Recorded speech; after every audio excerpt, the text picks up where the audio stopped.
The women of Victorian England were literally poisoning themselves for beauty every single day. They'd wake up, look in the mirror and think, you know what would make me more attractive? Literal poison. Arsenic complexion wafers to make the skin pale. Belladonna eye drops that could cause blindness. Lead face powder. Mercury makeup. And the craziest part, they knew these things were toxic. The warnings were right there on the packaging.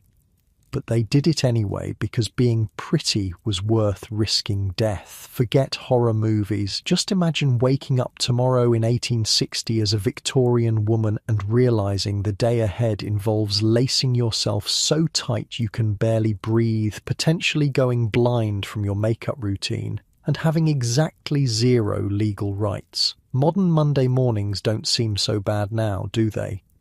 So, yeah, if these stories work for you, subscribe. And I'm curious, what time is it where you are? Comment below. Last week, someone from Canada said they listened during lunch breaks. Not judging, just wasn't expecting that. All right, tonight it's Victorian England in 1860.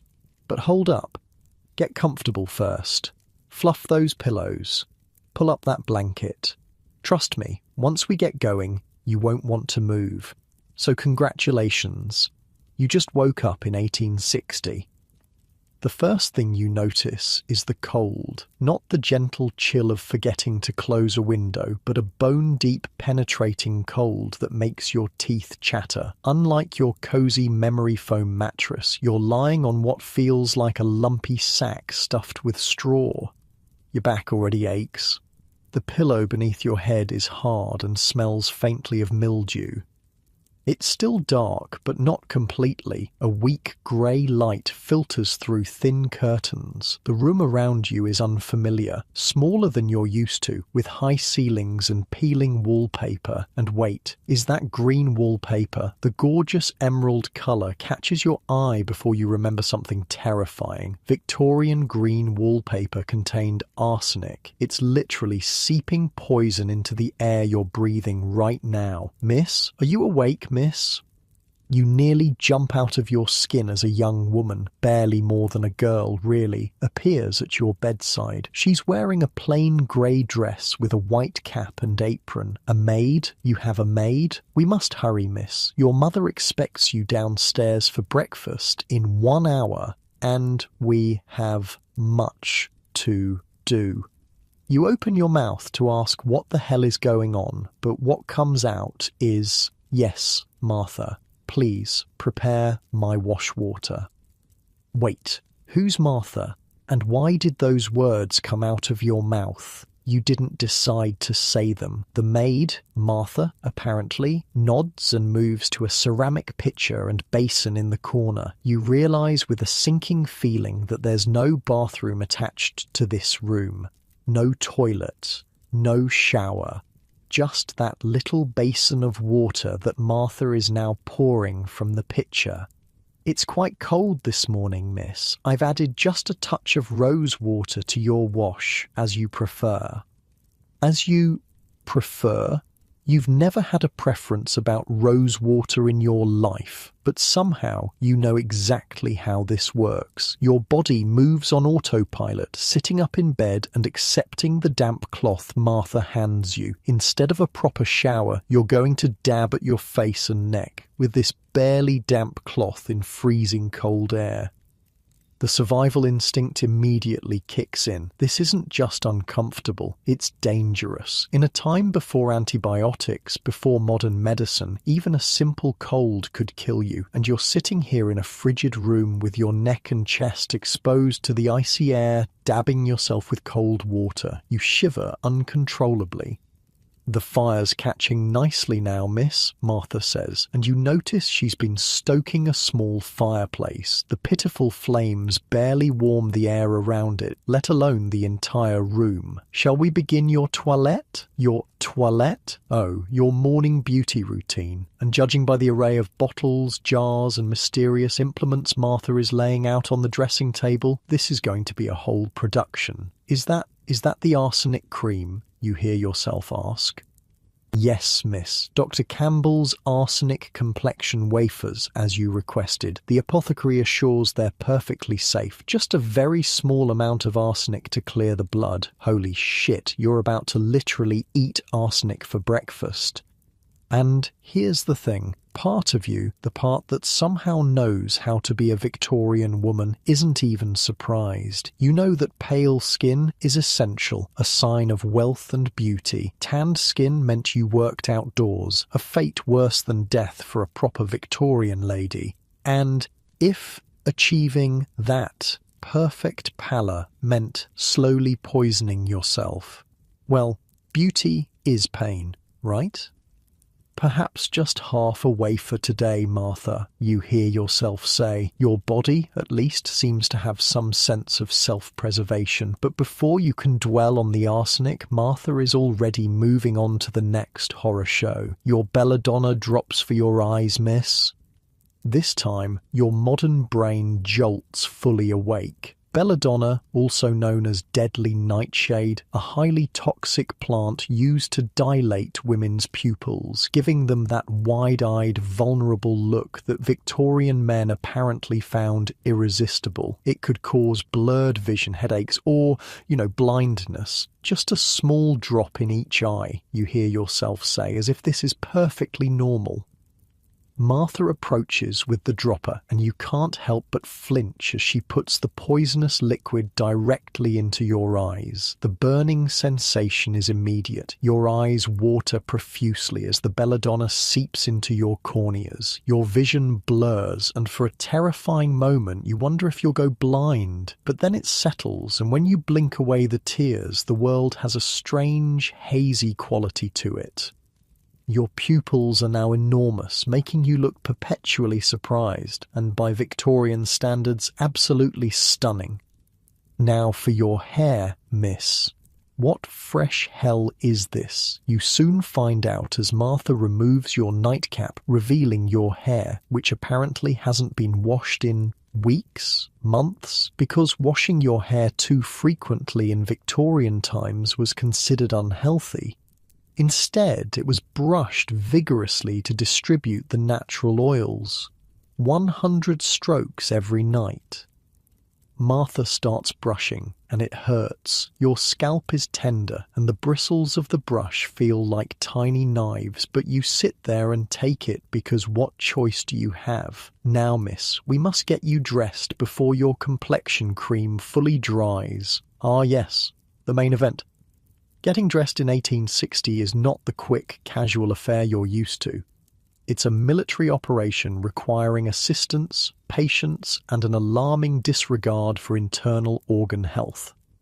First comes the chemise, a simple, loose-fitting undergarment that falls to your knees. Then the drawers, basically loose cotton shorts with an open crotch. Yes, really, it made using chamber pots easier. Then comes the corset. The corset, your ribcage instinctively contracts at the sight of it. Made of whalebone and steel, it's designed to cinch your waist to an impossible size while pushing your breasts up to your chin.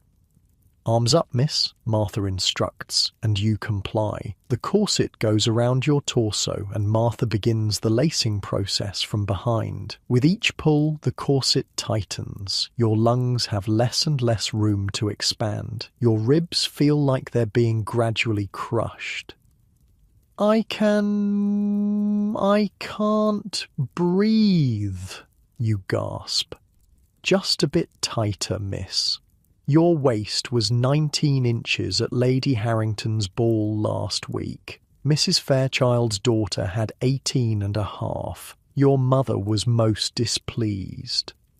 Each pull of the laces feels like a vice crushing your internal organs. Because it is, your stomach, liver, and intestines are literally being compressed and displaced. This isn't just uncomfortable, it's potentially deadly. Digestive issues, breathing problems, even deformed ribs were common side effects of long-term corset wearing. But apparently, you've been doing this your whole life. Your body is already partially deformed to accommodate the torture device. You find yourself automatically adjusting your breathing. Shallow, upper chest breaths only. No deep breathing allowed. You'll faint if you try to exert yourself too much. There we are, miss. 19 inches exactly, Martha says with satisfaction, tying off the laces. You glance down and barely recognize your own body. Your waist is impossibly tiny, your breasts pushed up dramatically. You look like a cartoon character, an exaggerated hourglass that no human should naturally have.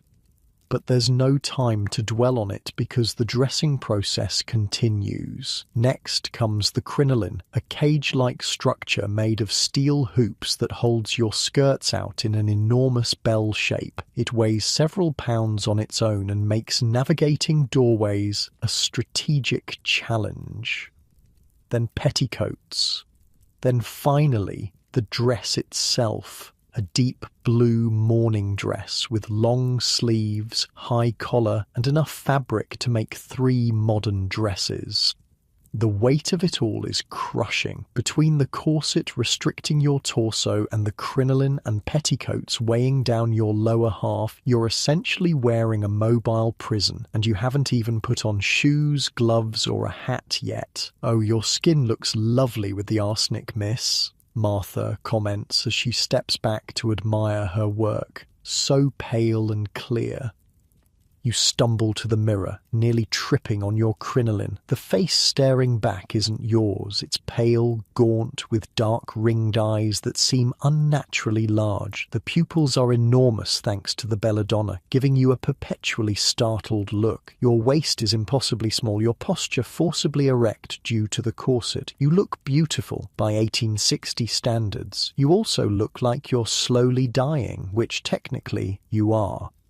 Your gloves, miss, Martha says, holding out a pair of pristine white gloves, and your hat will need to be pinned securely. The hat is a small decorative thing that serves no practical purpose. It won't keep the sun off your face, that would darken your complexion, the horror, or keep you warm.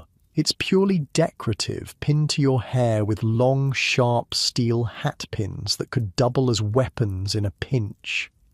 Now, miss, your mother will be expecting you. Remember, Lady Harrington commented on your posture last week. Shoulders back, chin up. You try to take a deep breath to steady yourself, but the corset prevents it. All you can manage is a shallow gasp. One more thing, miss, Martha says, reaching for yet another bottle on the dressing table. Your rosewater mouthwash for fresh breath. At least that sounds normal, but as you swish the liquid around your mouth, you taste something metallic beneath the rose scent. You spit it back into the basin and see the water tinged slightly blue. Is there copper in this? You ask, horrified. Just a touch, miss. The latest thing from Paris, for brightness of the eyes and complexion. Great. You're ingesting copper now too. Add it to the arsenic, belladonna, and whatever toxic chemicals are in your face powder. As you prepare to leave your bedroom and face whatever fresh hell awaits you downstairs, you glance out the window. The streets below are barely visible through a thick yellow-brown fog, the infamous London pea super, a toxic mix of coal smoke, fog and pollution so thick you could sometimes barely see your hand in front of your face. People regularly died from respiratory issues caused by this smog. It dawns on you that everything in this world is trying to kill you. Your beauty products, your clothes, even the air itself. And yet Victorian women navigated this deadly obstacle course every single day, often with a smile on their arsenic-brightened faces. Miss, your mother is waiting? You straighten your spine as much as the corset will allow, lift your chin and prepare to enter the battlefield of Victorian propriety. Just getting dressed has been a near-death experience, and your day has only just begun. One moment, Martha, you say, pausing at the door. I feel a bit faint. "Oh, that's perfectly normal, miss," Martha says cheerfully. "The ladies' magazines say a delicate constitution is most becoming. Lady Harrington's daughter fainted 3 times at the winter's ball. Most elegant, everyone said." You stare at her in disbelief. Fainting, a literal medical emergency caused by lack of oxygen to the brain, is considered attractive, but of course it is. A woman so fragile, so delicate, so thoroughly feminine that she can't even remain conscious. What could be more appealing to Victorian sensibilities? Wait until you hear what happens at breakfast. If you thought the morning routine was rough, you're in for a wild ride when you meet the family. Spoiler alert, you might be getting married off by lunchtime. As you make your way down the narrow staircase, careful not to trip on your crinoline or catch your sleeves on anything, you can't help but think about how your modern morning routine, rolling out of bed, throwing on some clothes, maybe brushing your teeth if you're feeling fancy, doesn't seem so bad now. In Victorian England, beauty isn't just pain, it's slow suicide, and you've still got the rest of the day to survive. You somehow manage to make it down the stairs without tumbling to your death, which feels like a genuine accomplishment. The crinoline cage under your skirts makes navigating narrow spaces a geometry puzzle from hell. If you're not careful, you'll knock over that priceless-looking vase or tear the wallpaper with your steel hoops. Speaking of that wallpaper, more of that arsenic green everywhere. The Victorians were basically living inside poison containers and calling it fashion. Margaret, there you are. We've been waiting for 15 minutes. A stern-faced woman sits at the head of a long dining table. Your mother, apparently. She looks like she's been sucking on lemons her whole life, face pinched with permanent disapproval. Next to her sits an older man. Your father, hidden behind a newspaper. 2 younger girls, who must be your sisters, sit with perfect posture, not daring to touch the food in front of them. "I apologise, Mother," you hear yourself say. "My toilette took longer than expected. A lady should rise early enough to account for her preparations," Mother sniffs. "Lady Pembroke's daughters are always punctual." Lady Pembroke again. "Apparently, her daughters are the Victorian equivalent of the neighbour's kid who got into Harvard. You'll be hearing about them all day." You take your seat and a maid, not Martha, a different one, immediately places a teacup in front of you. The family eats in silence. You notice your portion is tiny compared to your father's plate, which is piled with eggs, sausages and toast. You have a single poached egg, half a piece of dry toast and tea. No wonder Victorian women were always fainting. They were literally starving. "Margaret," your mother says suddenly, "the Blackwoods have invited us to dine tomorrow evening. Their son Edward will be present." You nearly choke on your toast. You know exactly what this means. The Victorians didn't have dating apps. They had awkward family dinners where young people were paraded in front of each other like prize cattle at an auction, and Edward Blackwood is apparently a prime specimen your mother has her eye on. "He's recently inherited his uncle's shipping business," she continues, "quite a substantial fortune, and only 26. Ah, there it is. Money. In Victorian England, marriage wasn't about love. It was a business transaction, a merger of families, finances, and social status. And you, as a young woman, are the commodity being traded. You'll wear the blue silk with the lace trim, your mother decides, and mind your conversation. Last time you spoke at length about that book. Most unbecoming. God forbid a woman show intelligence or independent thought. Men might find it threatening. Your father grunts from behind his newspaper, apparently the extent of his contribution to the conversation. After breakfast comes the real work of your day. As a middle-class Victorian woman, your entire existence revolves around the home. Your father makes the money, but you and your mother manage it, transforming income into comfort, status, and respectability through your domestic skills. "We must review the menus for the week," your mother announces, leading you to a small writing desk in the morning room. "Mrs. Parker has requested additional funds for the kitchen, which is most irregular." Mrs. Parker is apparently the cook, and you soon discover that household management is essentially running a small business. Every penny is accounted for, every purchase justified. The Victorian middle-class lifestyle required constant vigilance against the twin terrors of debt and social embarrassment. The butcher has raised his prices again, your mother says with disapproval. We shall have to reduce our meat consumption to 3 days a week. You learn that your father's income is respectable but not lavish, keeping up appearances, maintaining the right address, the right clothes, the right social connections, stretches the family finances to breaking point. One misstep, one financial disaster, and you could tumble down the social ladder into the working class, and that would be a fate worse than death in Victorian England.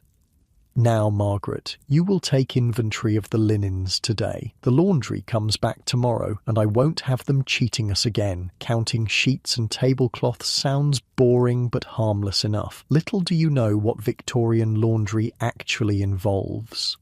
You head to the linen closet, a small room packed with neatly folded white fabrics. Everything in a Victorian household that can be white is white, a visual symbol of cleanliness and moral purity. But keeping things white in 19th century London, with its coal smoke and general filth, is basically impossible, which is why laundry is both constant and brutal.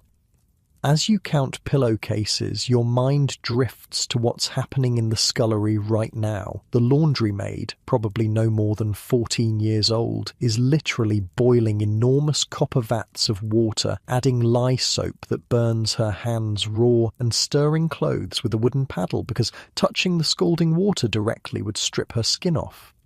She'll spend hours scrubbing, wringing and hanging, destroying her body in the process. Laundry maids had the shortest lifespans of almost any domestic servant, their lungs damaged by steam and chemicals, their hands permanently disfigured from harsh soaps and hot water. And that's just for everyday linens. Your monthly blood cloths are a whole other nightmare. Disposable menstrual products don't exist yet. You use and reuse cotton rags, which someone, probably poor Martha, has to clean. No one talks about it. It's shameful, hidden, despite being something literally half the population experiences.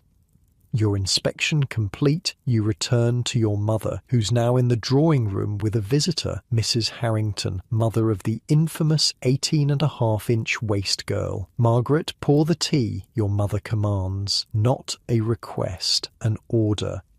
Tea service is an art form in Victorian England, and you're expected to be a master. The china must be arranged just so. The tea steeped exactly 3 minutes. The milk poured to precisely the right level. It's like a chemical experiment where failure means social death. Your hands shake slightly as you lift the heavy silver teapot. One drop spilled on the lace tablecloth would be catastrophic. You've seen maids dismissed for less. I was just telling your mother about poor Mrs. Wilkinson, Mrs. Harrington says as you serve her. Lost her 3rd child last week. The fever again? How dreadful, your mother murmurs. They discuss infant death with the casual air of talking about the weather. In Victorian England, child mortality is so common it's barely remarkable. 1 in 5 children won't make it to their 5th birthday. Disease rips through families like wildfire. Measles, scarlet fever, diphtheria, whooping cough, all potentially fatal in an age before antibiotics and vaccines. And it strikes everywhere, even in wealthy households with access to doctors. Disease is democratic that way. Speaking of children, Mrs. Harrington continues, eyeing you. Any prospects for Margaret? She must be 20 now? 20, practically on the shelf by Victorian standards. Many of your peers are already married with multiple children. Some are already widows. The Blackwoods have shown interest, your mother says, and you feel yourself being discussed like livestock again. We dine with them tomorrow. Excellent match, Mrs. Harrington nods approvingly, though I hear the elder Blackwood boy had some trouble at university, gambling, I believe. And just like that, you learn that your potential husband might have a gambling problem. But does it matter? Not really. Your opinion on who you marry carries about as much weight as the family dogs. After Mrs. Harrington leaves, your mother gives you your next assignment, needlework, because of course. Your sister's wedding handkerchiefs must be finished by Friday, she says, handing you a basket of pristine white linen and impossibly fine thread. You sit by the window for better light and begin the mind-numbing process of creating tiny, perfect stitches. One mistake and you'll have to start over. The work is literally making you go blind. Victorian women commonly developed serious eye problems from hours of detailed needlework in poor light. But it's not just a hobby, it's a demonstration of virtue, patience, and feminine accomplishment. A woman's needlework showcases her value as a potential wife. Can she create beautiful things? Does she have the patience for tedious work? Will she sit quietly for hours without complaint? These are the qualities that matter in a Victorian wife. As you stab the needle through fabric for the 1,000th time, you notice movement in the street below. A woman in a plain dress hurries past, head down. A working woman, someone with actual purpose beyond decorative existence. For a moment, you envy her, despite knowing her life is probably harder than yours in material ways. At least she might get to choose her own husband. Working-class women often married for love, or at least compatibility. The price of your privilege is your freedom. Lunch comes and goes, another barely there meal that keeps your waist appropriately tiny, and then you have your one escape of the day, a supervised walk in the park. Margaret, your gloves and hat, Martha reminds you as you prepare to leave. Going outside with bare hands or an uncovered head would be as shocking as walking down the street naked in your time. Your mother accompanies you, along with your younger sisters. The park is where the middle and upper classes go to see and be seen. It's not about enjoying nature, it's about performing your social status in public. Stand straight, Charlotte, your mother hisses at your youngest sister. Mrs. Farthington is watching. Everyone is always watching. Every movement is judged. Are you walking too quickly, too boldly? Is your parasol held at the proper angle? Victorian society is a theatre, and you're always on stage. You pass a group of young men who tip their hats politely. One catches your eye and smiles. Your mother notices immediately. "Margaret," she whispers sharply. Eyes down. A lady never makes eye contact with strange gentlemen. Even your gaze belongs to your future husband. Looking at another man could start rumours that would destroy your reputation, and a woman's reputation is her only currency in this world. The walk ends, and you return home for the most dreaded part of your day, household inspection. "We shall begin in the kitchen," your mother announces. The kitchen is the heart of a Victorian home, and keeping it running is a science. The cook, Mrs. Parker, a formidable woman with forearms like a blacksmith, curtsies as you enter. "Menu for tonight, Mrs. Parker?" your mother demands. "Roast chicken, ma'am, with carrots and potatoes. Apple tart for dessert." Your mother sniffs the air suspiciously, looking for any sign of waste or impropriety. The Victorians were obsessed with food adulteration, and for good reason. Food fraud was rampant, milk watered down, flour bulked up with chalk, tea mixed with used leaves and random plants. Even bread could contain sawdust, or worse. As the lady of the house, in training, you're expected to detect these frauds, to protect your family from poison masquerading as food. It's literally life or death. Your mother runs a finger along a shelf, checking for dust. Finds none, thankfully. Mrs. Parker knows her job. Not all servants are so competent. The coal usage seems excessive, your mother notes, examining the logbook where every scuttle of coal is recorded. "See that it's reduced." Mrs. Parker's face tightens, but she nods. Reducing coal means colder cooking conditions and longer hours for her. But that's not your mother's concern. Running an efficient household is.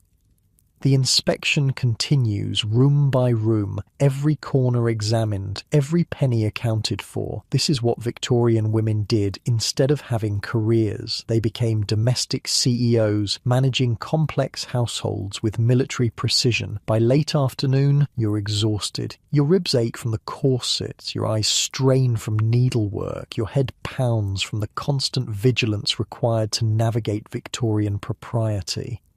But the day isn't over. There's dinner to prepare for, which means another outfit change, because heaven forbid you wear the same dress all day. Martha helps you out of your day dress and into an evening gown, slightly more formal, with a lower neckline but still entirely modest by modern standards. The corset stays on, of course. It always stays on.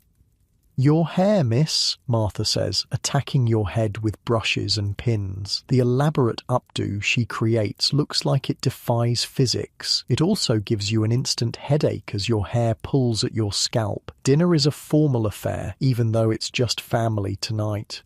Your father sits at the head of the table, serving the meat. Multiple courses are served, despite there being only 5 of you. The dishes are deliberately excessive, another display of status and wealth. You notice your father and brother are served wine, while you, your mother and sisters get watered-down ratafia, a weak fruit cordial. Alcohol is mainly for men. Women drinking anything stronger than diluted wine is scandalous. The conversation revolves around your father's work and your brother's university studies. The women are expected to listen appreciatively, asking just enough questions to show interest without challenging the men's knowledge. After dinner, the real gender divide happens. Your father and brother retreat to the study for brandy and cigars. The women withdraw to the drawing room for more needlework. Shocking. Your stitches are uneven on the left side, your mother critiques, examining your day's work. Unpick it and start again. Hours of work, destroyed in a second, but you don't argue. You never argue. Victorian daughters are seen and not heard, their needs and desires secondary to the family's reputation and the men's comfort. As the evening wears on, you're permitted one small pleasure: playing the piano forte. Not because you enjoy it, but because musical accomplishment makes you more marriageable. Your fingers move mechanically over the keys, playing a pleasant but unmemorable tune. Much improved, your mother nods. The closest thing to praise you'll get. By 9 o'clock, exhaustion sets in. The day's constant performance, physically, socially, domestically, has drained you. But there's one more ritual before bed: family prayers. Your father reads from the Bible, droning on about women's submission and obedience. The irony isn't lost on you. Men control the religion that controls the women. Finally, you're allowed to retreat to your bedroom. Martha helps you undress, unlacing the corset that's been crushing your organs all day. The relief is immediate and overwhelming. Your body practically sighs as it expands to its natural shape. But the day's final indignity awaits: your beauty regimen. Because simply surviving a Victorian day isn't enough. You need to prepare for tomorrow's performance too. Martha brings a small pot of white cream. "Your cold cream, miss." Cold cream, a mixture of water, beeswax and various oils, is used to remove the day's layer of face powder. It's one of the few actually harmless beauty products in your arsenal. As Martha wipes away the powder, you catch sight of your natural face in the mirror. Pale from lack of sun, slightly gaunt from restricted food, with dark circles under your eyes from chronic exhaustion and possibly low-level arsenic poisoning. This is the true face of Victorian beauty standards. Slow deterioration masked by powder and poison. Martha brushes your hair, another 100 strokes, and helps you into a nightgown and cap. The room is cold, the fire having died down hours ago. The sheets feel damp from London's perpetual humidity. "Will there be anything else, miss?" Martha asks. You shake your head and she curtsies before leaving. Now, finally alone, you can drop the performance, the perfect posture, the perpetual slight smile, the constant awareness of being watched and judged. You sink into the lumpy mattress, your body aching in places you didn't know could ache. Your day as a Victorian woman has been exhausting in ways you never imagined, not from physical labour, though the corset is its own form of torture, but from the constant, unrelenting performance of femininity, every movement calculated, every word measured, every moment a test of your worth as a woman, a daughter, a potential wife. And tomorrow, you get to do it all again. Plus, you have the dinner with Edward Blackwood to look forward to, the man who might own you next, after your father is done with you. As you drift towards sleep, you wonder about the women who actually lived this life. Not for a day, but for decades. Women who knew nothing else, who couldn't imagine the freedoms you take for granted. Did they feel the same suffocation, the same sense of being trapped in a beautiful cage, or did they find power in the narrow spaces they were permitted to control, the household, the social calendar, the domestic realm? You'll never know. But as sleep claims you, one thing is certain. Surviving as a Victorian woman required a strength modern people can barely comprehend. A different kind of strength than we celebrate today. Not independence or self-actualization, but endurance. The ability to bear constriction, limitation, and pain without complaint. Tomorrow brings a new challenge, navigating Victorian society beyond the home. The streets of London await with their own dangers and restrictions for a woman of your station. That's if you survive another night in this arsenic green bedroom, of course. You wake up still in 1860. Damn, part of you hoped this was just a particularly vivid nightmare brought on by binge-watching too many period dramas. But no, the lumpy mattress, the arsenic wallpaper, and Martha's anxious face hovering over you confirm that you're still trapped in Victorian England. "Good morning, miss," Martha says, already pulling back the curtains to reveal another grey London day. "Your mother says you're to accompany her to the shops this morning." Shopping. That sounds almost normal, maybe even fun. Oh, you sweet summer child. Victorian shopping is nothing like the retail therapy you're used to. The morning routine repeats. The pathetic sponge bath, the poisonous beauty regimen, the organ-crushing corset. But today Martha adds an extra layer of petticoats beneath your walking dress. "The streets are particularly foul today, miss," she explains. "The extra layer will keep the mud from soaking through." You're about to discover that particularly foul is the understatement of the century. After another bird-sized breakfast, you and your mother prepare to venture out. The process involves more equipment than a modern camping trip. Parasols to prevent tanning, gloves to prevent touching things, small bottles of smelling salts in case of fainting, calling cards for social visits, a small purse with exactly enough money for your planned purchases. Women carrying too much money is unseemly. And a heavy cloak despite it not being particularly cold. "Remember, Margaret," your mother says as Martha helps you with your outdoor garments, "we are going to Bond Street for ribbons, then to the stationer for your father's order, and then to pay our respects to Mrs. Pembroke, who is unwell. We shall be home by 2 o'clock precisely for luncheon." Every minute of your day is scheduled and monitored. Spontaneity doesn't exist in Victorian women's lives. You step out the front door and immediately want to retreat back inside. The streets of 1860s London are a sensory assault unlike anything you've ever experienced. First, the smell. Dear God. the smell. Raw sewage runs in open gutters along the streets. Horse manure is everywhere, each horse producing 20-30 pounds of it daily, and there are thousands of horses in London. Add to that the coal smoke, the rotting food, the unwashed bodies and the stench of the nearby Thames River, essentially an open sewer, and you've got a cocktail of odours that makes your eyes water.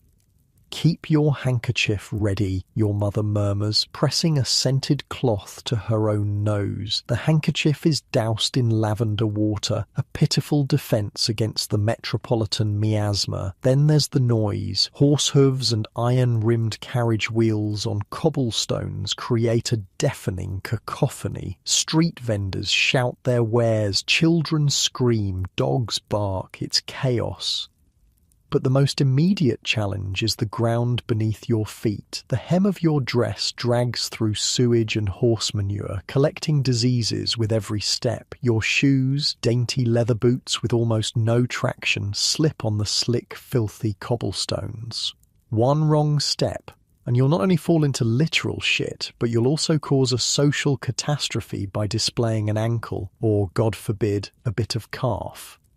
"Mind your skirts, Margaret," your mother hisses as you nearly step in something unspeakable, and do not make eye contact with anyone. That last part is harder than it sounds. The streets are teeming with humanity of all sorts, gentlemen in top hats, working men in caps, women of your class with downcast eyes, servants rushing on errands, street children with no shoes despite the cold. And prostitutes. You recognise them immediately by their direct gazes and slightly more colourful dresses. Some look as young as 13. Many are visibly ill. Victorian London has an estimated 80,000 sex workers, women with few other options for survival. They're simultaneously used by men and condemned by society. Your mother steers you well clear of them, as if poverty and desperation might be contagious. A carriage rushes past, spraying dirty water from a puddle. You jump back just in time, but a working-class woman walking nearby gets soaked. The carriage doesn't stop. The woman doesn't protest. This is just how it is. The poor are invisible obstacles to be avoided or ignored. You finally reach Bond Street, where the shops cater to the upper and middle classes. Here at least the streets are marginally cleaner. Your mother leads you into a small shop filled with ribbons, lace and other decorative trim. "Good morning, Mrs. Harrison," the shopkeeper says with a bow. "How may I assist you today?" Shopping in Victorian times is a personal affair, no browsing aimlessly. You state what you want, and the shopkeeper brings items for your inspection. Your mother requests blue ribbons to match your evening gown for the Blackwood dinner, while the shopkeeper fetches options. You notice another young woman enter the shop with her mother. You recognise her immediately, Sophia Pembroke, daughter of the sainted Lady Pembroke, whose children are apparently perfect in every way. Your mother notices too and immediately adjusts her posture. "Mrs. Pembroke, what a pleasure. We were planning to call on you this morning. How is your health?" "Tolerable, thank you," Mrs. Pembroke replies. She looks perfectly healthy to you, but Victorian women of means are almost professionally unwell. Chronic, vague illness is a status symbol, proof you're delicate and don't need to work. "Sophia, you remember Mrs. Harrison's daughter, Margaret." Sophia offers you a practised smile that doesn't reach her eyes. "Of course. How lovely to see you, Margaret. I heard you'll be dining with the Blackwoods tomorrow. Edward is such a charming gentleman." There's something in her tone that makes your stomach clench. Does she know something about Edward Blackwood that you don't? "We look forward to it," your mother answers for you, because heaven forbid you speak for yourself. Margaret has a new blue silk for the occasion. The two mothers continue comparing their daughters like prized livestock, while you and Sophia stand in uncomfortable silence. You're supposed to be rivals in the marriage market after all. Friends are secondary to finding a husband. The shopkeeper returns with ribbon samples, and suddenly everyone has opinions on which shade of blue best complements your complexion. This mundane decision is treated with the gravity of international diplomacy because in Victorian England, appearances aren't just important, they're everything. With ribbons purchased, the most expensive option naturally, despite your family's budget constraints, you move on to the stationer's shop. Your father has ordered new visiting cards, a necessity in Victorian social life. Without them, you basically don't exist. As you walk, you pass a group of street children selling matches. They're filthy, skeletal thin, with hollow eyes that have seen too much. One, a girl no more than 6, approaches you. "Penny for matches, miss. Please, miss."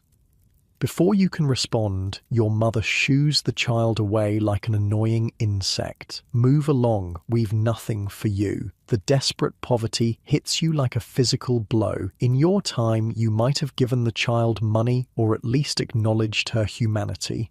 Here, the class divide is an unbridgeable chasm. The child is as foreign to your Victorian life as a Martian would be. "Don't encourage them," your mother says, noticing your distress. "They're likely sent by pickpockets to distract us." Some are, it's true, but most are just hungry children trying to survive. Victorian London is particularly cruel to the young and vulnerable. Thousands of children live on the streets or in workhouses that are barely distinguishable from prisons. At the stationer's, you encounter yet another aspect of Victorian public life, the different worlds men and women inhabit. While your mother discusses the visiting cards, a gentleman enters and immediately commands the shopkeeper's attention, despite having arrived after you. Your mother doesn't protest, neither does any other woman in the shop. Men come first, always. The gentleman completes his business and leaves without acknowledging any of the waiting women. This isn't considered rude, it's just how things are. Men and women operate in separate spheres with different rules, and men's needs and time are inherently more valuable. Cards collected, you head toward the Pembroke residence for your social call. On the way, you pass a group of women marching with signs. Votes for women and property rights for married women. Suffragists, early feminists fighting for basic rights. Your mother hurries you past them. "Disgraceful display," she mutters. "No respectable woman would participate in such vulgar exhibitions." The suffragist movement is gaining momentum in 1860s London, but it's still considered radical and unladylike. Most respectable women, like your mother, oppose it. They've internalised the very system that oppresses them. The Pembroke house is grand, grander than yours, which your mother notes with barely concealed envy. You're shown into a formal sitting room where Lady Pembroke reclines on a chaise lounge, looking dramatically ill despite her suspiciously healthy complexion. "My dear Mrs. Harrison, how good of you to call," she says weakly. "My nerves have been simply dreadful this week."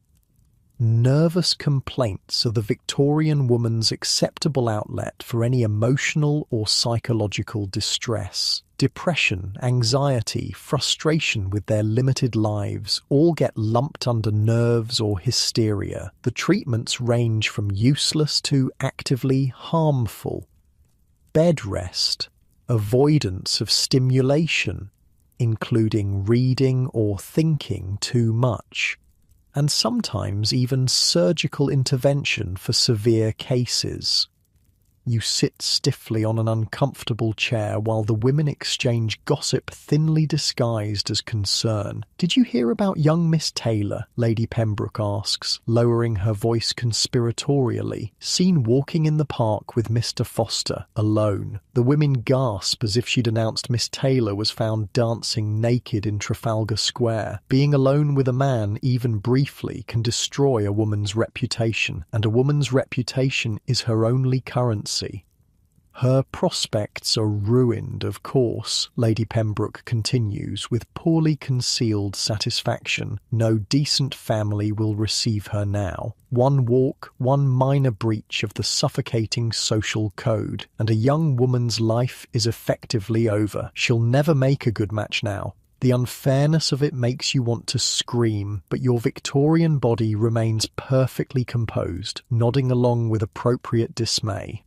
After an appropriate 15 minutes, social calls are precisely timed, never too short, rude, or too long, imposing. You and your mother take your leave. Lady Pembroke presents Sophia as a model of feminine virtue, while you stand there imagining what it would be like to set the whole ridiculous system on fire.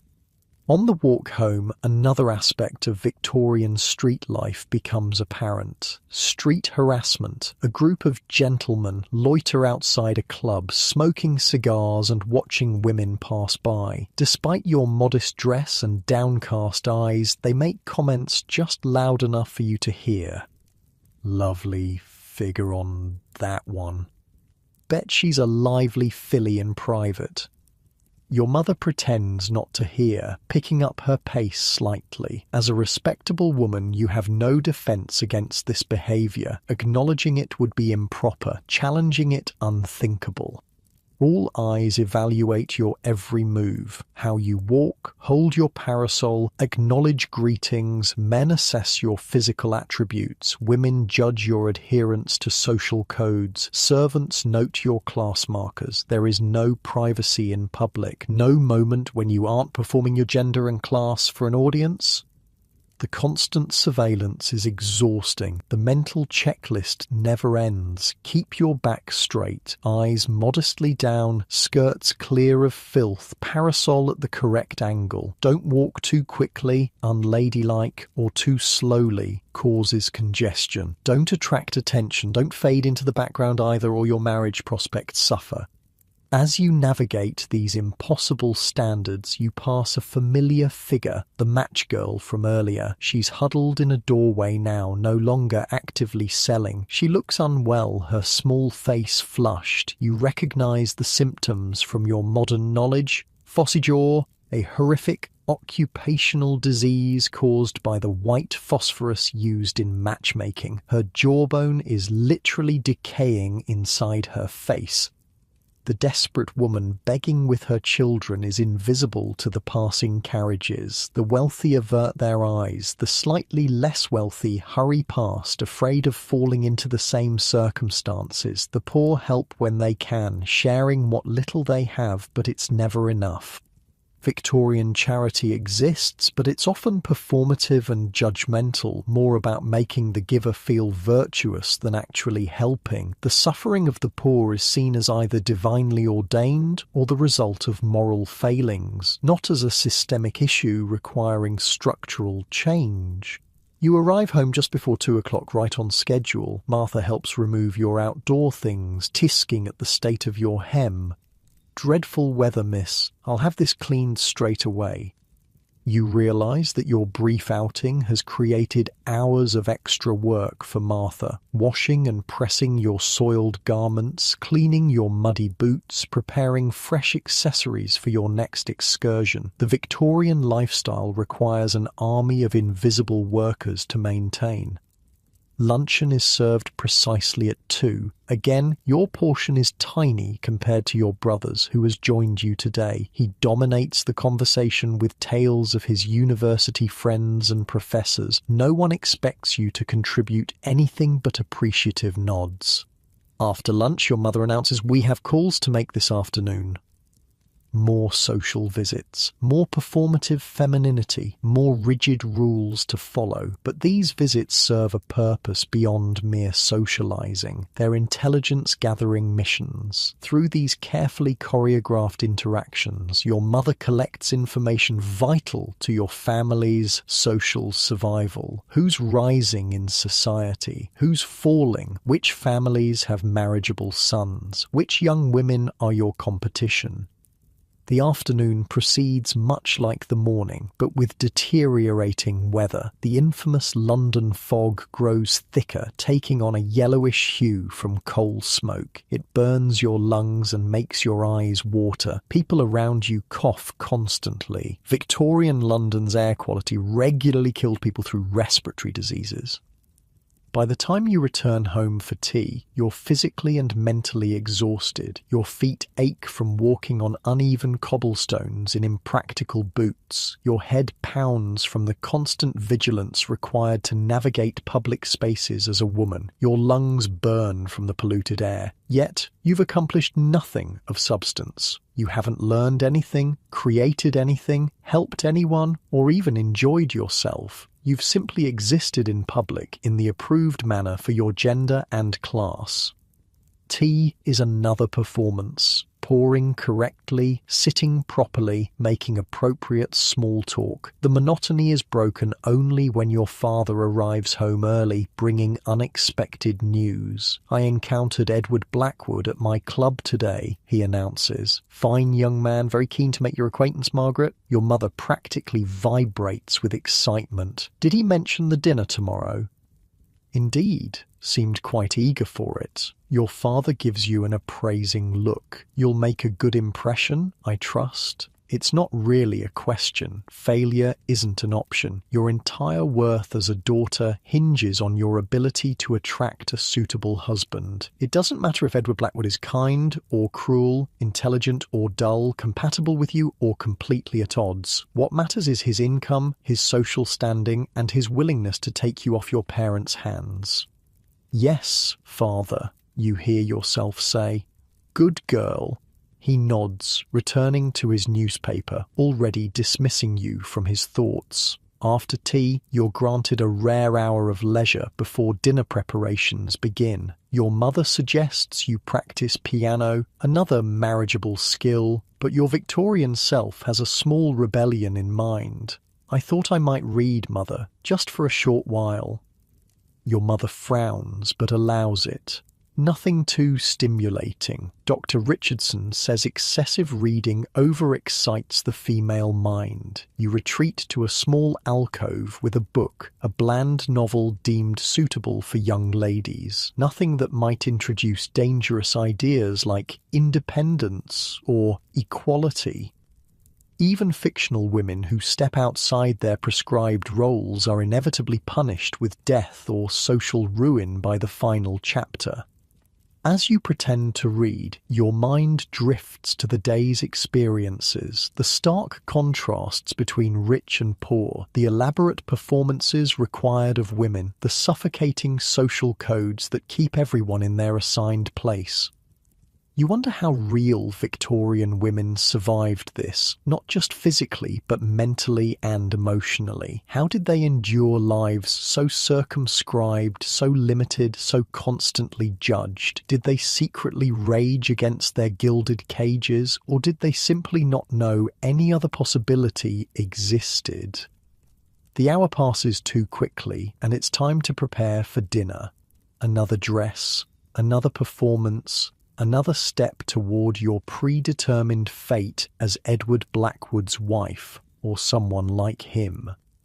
As Martha helps you change, you catch sight of yourself in the mirror. Your face is pale from the toxic beauty regimen, your waist unnaturally tiny from the corset, your posture perfect from years of training and social pressure. You look exactly as a Victorian woman should. Pretty, delicate, decorative, constrained, and inside you're screaming. The next day arrives with a sense of dread. Today is the dinner with Edward Blackwood, the man your parents have decided might be your future husband, the man who will legally own you if you marry. "We must make you absolutely perfect tonight," your mother declares as Martha helps you dress for breakfast. "The Blackwoods are an excellent family, better than we could have hoped for, frankly." Thanks, Mother. Nothing like starting the day with a reminder of your family's precarious social standing. After breakfast, the house erupts into a flurry of activity. The best china is brought out and inspected for chips. The silver is polished again, despite being done last week. The menu is reviewed obsessively, not too ostentatious, suggests trying too hard, but impressive enough to demonstrate your family's status. Or, Margaret, you will practice your piano for 2 hours this morning, your mother instructs. Mr. Blackwood is known to appreciate music. Great. 2 hours of mindless scales and simple, acceptable pieces. Nothing too complex or passionate. That might suggest an unbecoming intensity of emotion. Victorian men want wives who are accomplished enough to entertain guests, but not so talented they might outshine their husbands. The day crawls by in anxious preparation. By late afternoon, you're being laced into your best corset, tighter than usual despite your already difficulty breathing. We must get you to 18 inches tonight, your mother insists, as Martha pulls the laces. The blue silk won't sit properly otherwise. The pain is immediate and breath-stealing. Your ribs compress, your organs shift. Black spots dance before your eyes. I can't breathe, you gasp. Oh, nonsense. Mrs. Pembroke told me her Sophia wears her corset to 17 inches for special occasions. Surely you can manage 18. You'd argue further, but you literally don't have the oxygen to form words. Martha gives you an apologetic look as she ties off the laces. The blue silk dress goes on next, your best gown, saved for important occasions. It's beautiful, with delicate lace trim and tiny pearl buttons. It's also incredibly heavy and restrictive, designed to showcase your artificially tiny waist and modest demeanour. Your hair is tortured into an elaborate updo, secured with so many pins your scalp screams in protest. Minimal makeup, just enough rice powder to appear fashionably pale and a touch of rouge subtly applied so it doesn't look like makeup at all. By the time the Blackwoods carriage arrives, you're a perfect Victorian vision and in perfect Victorian agony. Remember, your mother hisses as you prepare to greet the guests. Speak only when spoken to. Laugh at Mr. Blackwood's jokes, but not too loudly. Show interest in his conversation, but don't appear too knowledgeable. And for heaven's sake, maintain your posture. The Blackwoods enter, Mr. and Mrs. Blackwood, their daughter Florence, and the man himself, Edward, your potential husband. Your first impression is relief. He's not hideously old or visibly deformed, maybe 30, reasonably handsome in a bland sort of way, well-dressed without being flashy. Your second impression is less comforting. His eyes, cold, assessing, like he's checking a horse's teeth before purchase. Miss Harrison, he says, bowing slightly. A pleasure to make your acquaintance at last. I've heard much about you.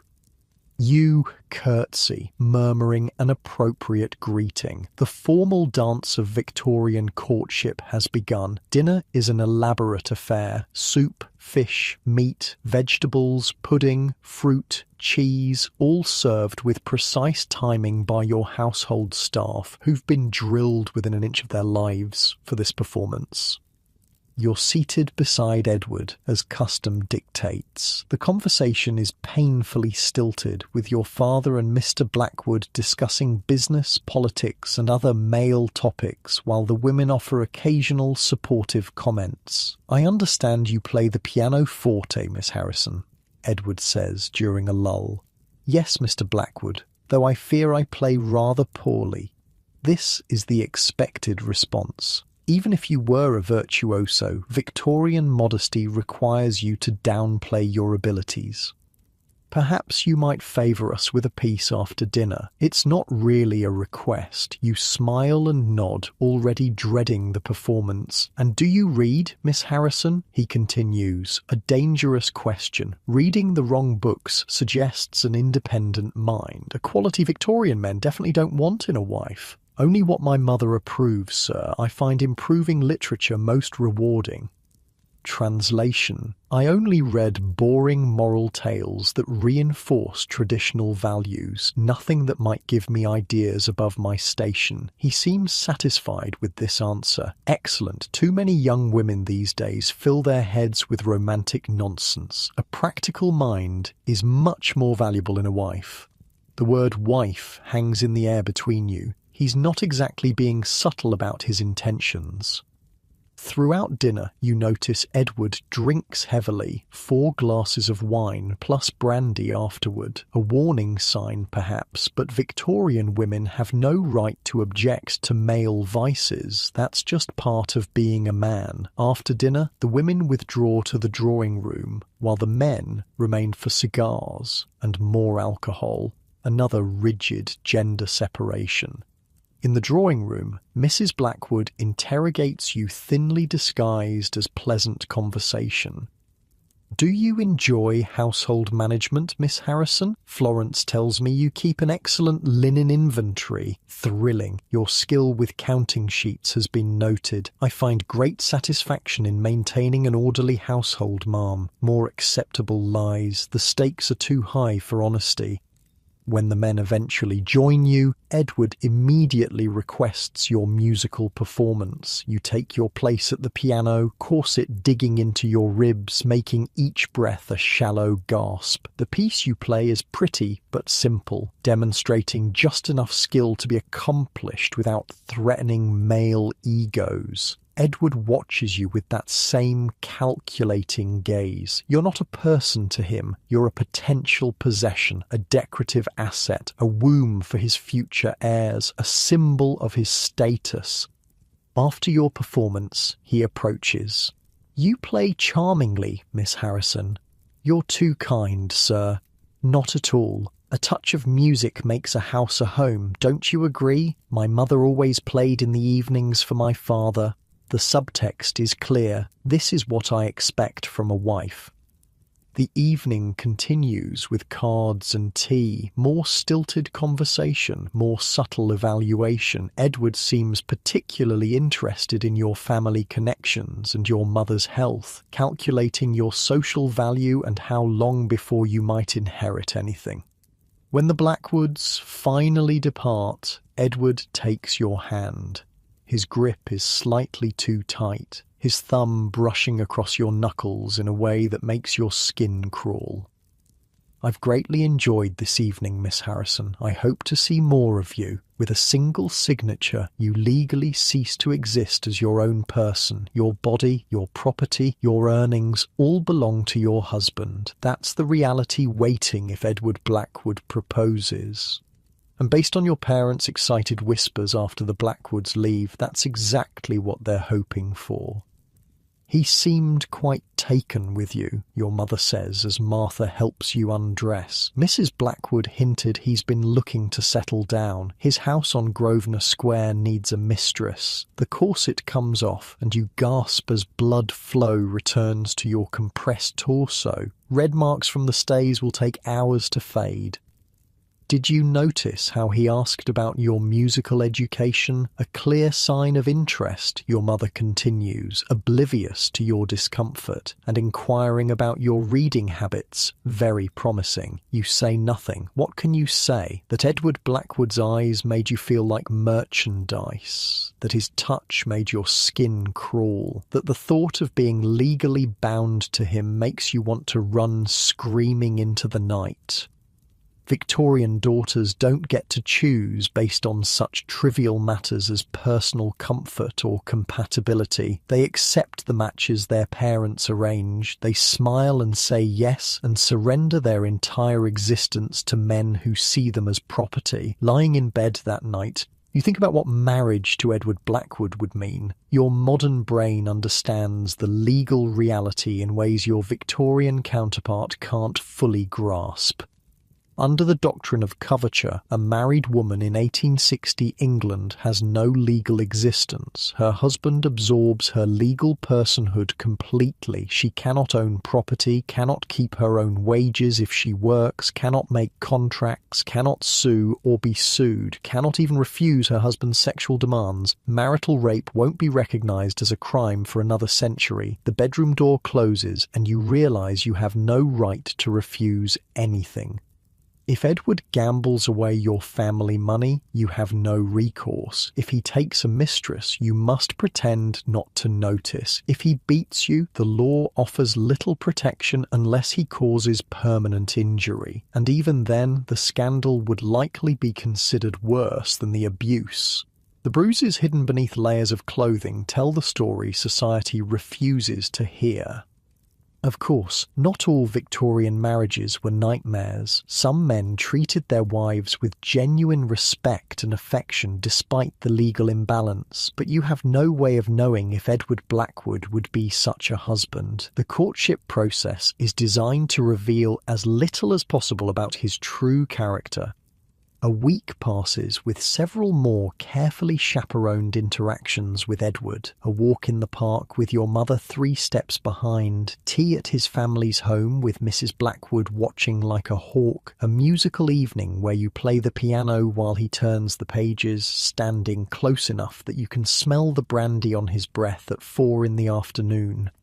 Then it happens. Edward calls on your father at his club, not to see you, but to ask permission to propose, because you're not even involved in this most basic decision about your own life. Your father, of course, agrees enthusiastically. Edward Blackwood is a good match financially and socially. What more could matter? The proposal itself is painfully formal. Edward arrives at your home, asks to speak with you privately, with the drawing room door left open, and your mother hovering nearby, of course. He makes a stiff little speech about admiring your qualities and believing you would make a suitable wife. Not one word about love, not one word about happiness, just suitability. You know what your answer must be. In Victorian England, refusing a suitable proposal without an excellent reason would bring shame on your family. It could damage your reputation, making other potential suitors think something must be wrong with you. At 20, you're already pushing the boundaries of marriageable age. Your options are limited. Yes, Mr. Blackwood, I would be honoured. His smile doesn't reach his eyes. He takes your hand, places a perfunctory kiss on your knuckles, then immediately goes to share the news with your parents. You're left alone, engaged to a virtual stranger who now has the legal right to control every aspect of your existence. The weeks that follow are a whirlwind of wedding preparations. The date is set for just 2 months away, a relatively long engagement by Victorian standards. Some couples marry within weeks of meeting.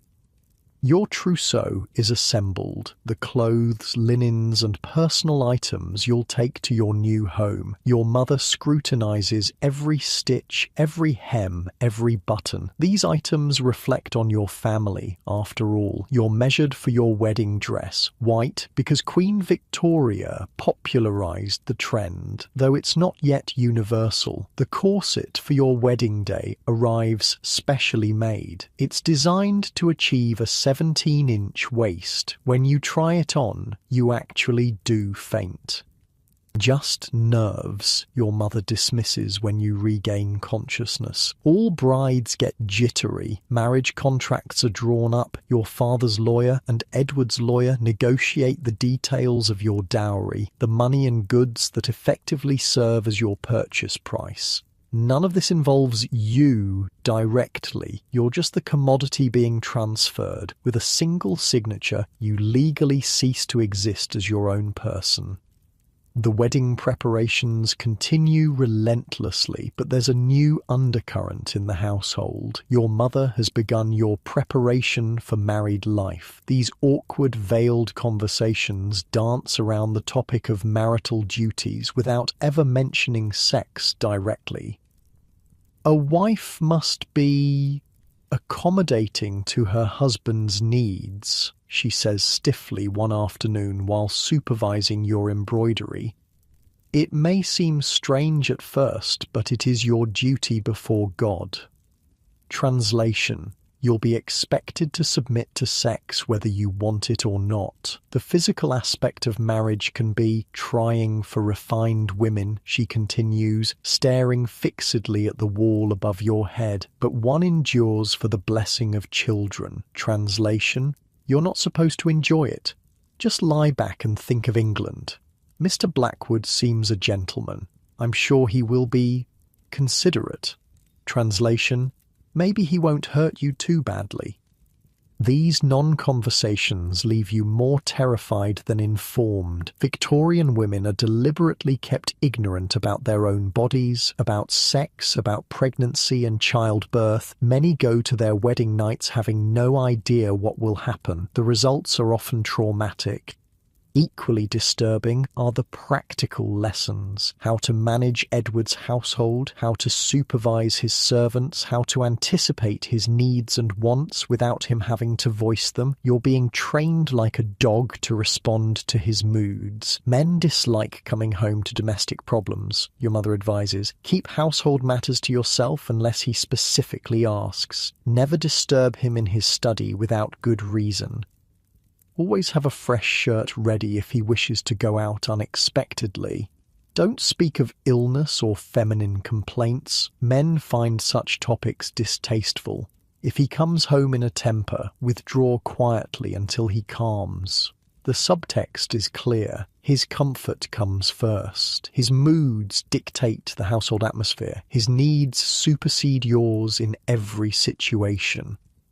You also receive subtle warnings about keeping his interest, hints that if you become boring, demanding, or too assertive, he might seek comfort elsewhere. Victorian men commonly keep mistresses or visit prostitutes, and while this behaviour isn't openly condoned, it's tacitly accepted as long as they maintain appearances. If your husband strays, it's considered your failure for not keeping him satisfied at home. 3 weeks before the wedding, you meet with Edward to discuss your new home, the only time you have any input into your future living situation. He shows you plans for his Grosvenor Square house, indicating which rooms will be yours, a bedroom separate from his, as is common in wealthy households, a small sitting room and a morning room for receiving female visitors. My study, library and smoking room are private, of course, he says, as if explaining to a child. I conduct business there and wouldn't want to bore you with such matters. Translation: large portions of what will supposedly be your home are actually off limits to you. He then outlines his expectations. Breakfast at 8 sharp, dinner parties twice monthly, regular musical evenings to entertain his business associates, children within the first 2 years of marriage. Your role is clearly defined: hostess, decorative wife, and future mother, nothing more. Your opinion is not sought on any of this. Why would it be? You're just the woman who will live there. As the wedding approaches, you notice changes in how people treat you. Your mother is less critical. Her job is nearly done. Your father pays you slightly more attention, perhaps realizing his authority over you is almost finished. Edward becomes more possessive, his formerly formal demeanour occasionally slipping to reveal something harder underneath. At tea with both families, he corrects your opinion on a book. I think you've misunderstood the author's intent, my dear. Women often miss the deeper philosophical implications. When you play piano at his mother's house, he stands too close, turning pages and murmuring, "No, not like that. The tempo should be more restrained." During a chaperoned walk, he grips your arm too tightly when another gentleman smiles at you. I won't have my wife encouraging attentions from other men. Not yet your husband, but already controlling, already possessive, already showing the man he'll be when legal ownership is established. A week before the wedding, your married friend Charlotte visits. She's been married 2 years to a man much like Edward, wealthy, respectable, controlling. Behind closed doors, with your mother distracted by wedding details, she offers the only honest advice you've received. "It won't be what they tell you," she says quietly, glancing at the door to ensure privacy. "Some of it is worse, some better. You'll learn to navigate it." She shows you a bruise on her wrist, normally hidden by her sleeve. Thomas has certain expectations. When I fail to meet them, he reminds me of my place. Her eyes are dull, her formerly vibrant personality subdued. She's 23 but looks 40. This is what marriage has done to her. "You can survive it," she tells you. "We all do, one way or another." That night, you lie awake wondering what kind of survival Charlotte means. Physical survival? Probably. Emotional survival? Less certain. Are you just expected to endure decades of subjugation, of being a decorative possession with no rights, no autonomy, no escape? For the first time, you truly understand the courage of those suffragists your mother dismissed. Fighting for basic rights in a world that sees you as property isn't radical. It's necessary for survival. The bedroom door closes and you realize you have no right to refuse anything. You're a week away from legal non-existence, from becoming Mrs. Edward Blackwood, a woman with no independent identity, no legal rights, no control over her own body or future. And the worst part? By Victorian standards, you're lucky. Edward is wealthy, socially acceptable, and not hideously abusive. At least not yet. This is considered a good match. This is what success looks like for a Victorian woman. As you drift towards sleep, you wonder if your next awakening will be in your own time, your own world, with your legal personhood intact, or if you'll wake to your wedding day in 1860, the last day of your existence as Margaret Harrison, before you disappear into Edward Blackwood's legal shadow. Either way, you'll never take your rights for granted again. Morning comes again, but you're not in your own bed. The lumpy Victorian mattress confirms you're still trapped in 1860. With the wedding only days away, a creeping sense of panic sets in. This isn't just a strange dream, it's starting to feel like your new reality. But today brings an unexpected reprieve. Edward is called away on business, giving you a rare day without his scrutiny. Your mother, exhausted from wedding preparations, takes to her bed with nerves, leaving you with fewer immediate obligations. For the first time since arriving in this era, you have a moment to breathe, to think, to consider what options, if any, Victorian women actually have. Marriage is clearly the expected path, the only respectable path according to society. But what if a woman can't or won't marry? What then? You find yourself in your father's library, a room you're normally discouraged from lingering in. He's at his club, so you take the opportunity to browse his books. Books are stacked just out of reach, reserved for your brothers while you practice needlework. The volumes on law, politics, science, and classical literature are considered too taxing for the female mind. You pull down a volume on British law, curious about your impending legal non-existence as a married woman. The language is dense, but the message is clear. Upon marriage, you cease to exist as a separate legal entity. Your husband gains complete control over your property, your body, your children. "Miss Margaret, what are you doing in here?" You nearly drop the book as the housekeeper, Mrs. Wilson, appears in the doorway. "Just looking for something to read," you stammer. Her expression softens slightly. "Your father wouldn't approve of such heavy reading. Perhaps I could find you a nice novel from your mother's collection." "Mrs. Wilson," you ask impulsively, "what happens to women who don't marry?" The question clearly surprises her, but she considers it thoughtfully. "Well, miss, it depends on their circumstances. Gentlewomen with family money might live as companions or with relatives. Those less fortunate become governesses if they're educated enough.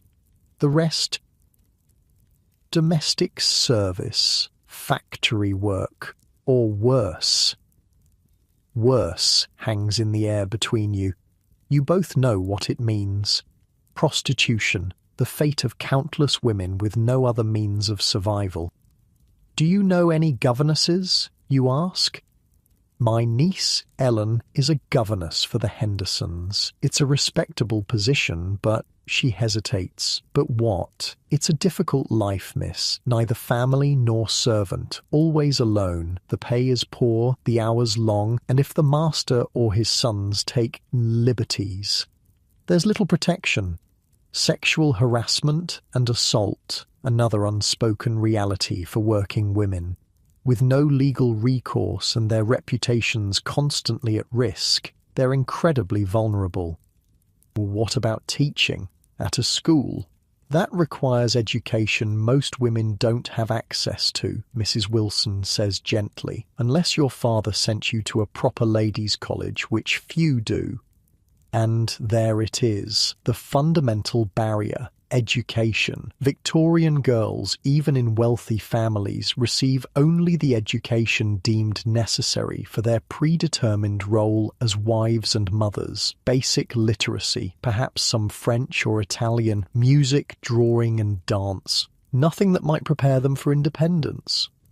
Curious to learn more, you ask Mrs. Wilson about her niece's experiences. She's hesitant at first, but eventually shares Ellen's story. 7 years as a governess in 3 different households. The isolation, the exhaustion, the constant precarity of her position. One family dismissed her with no notice or reference when their son made advances and she refused him. Without a reference, finding new employment was nearly impossible.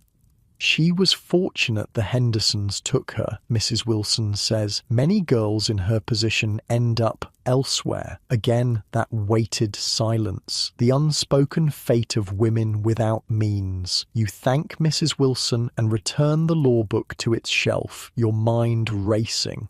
You've always known women face discrimination in the past, but experiencing these limitations firsthand, feeling the absolute powerlessness, is something else entirely. Later that afternoon, seeking fresh air, you convince Martha to accompany you on a walk, not to the genteel parks your mother prefers, but to the busy commercial streets where you might see working women. Your Victorian self would never suggest such an expedition, but your modern consciousness is desperate to understand the full spectrum of women's lives in this era. Martha is reluctant, but eventually agrees, clearly uncomfortable with this breach of propriety. We must be back before your mother wakes, miss, and we should avoid Oxford Street, not suitable for a young lady. Of course, Oxford Street is exactly where you want to go, where you might see women working in shops, offices and factories, but you compromise on a slightly less busy area where Martha feels less anxious.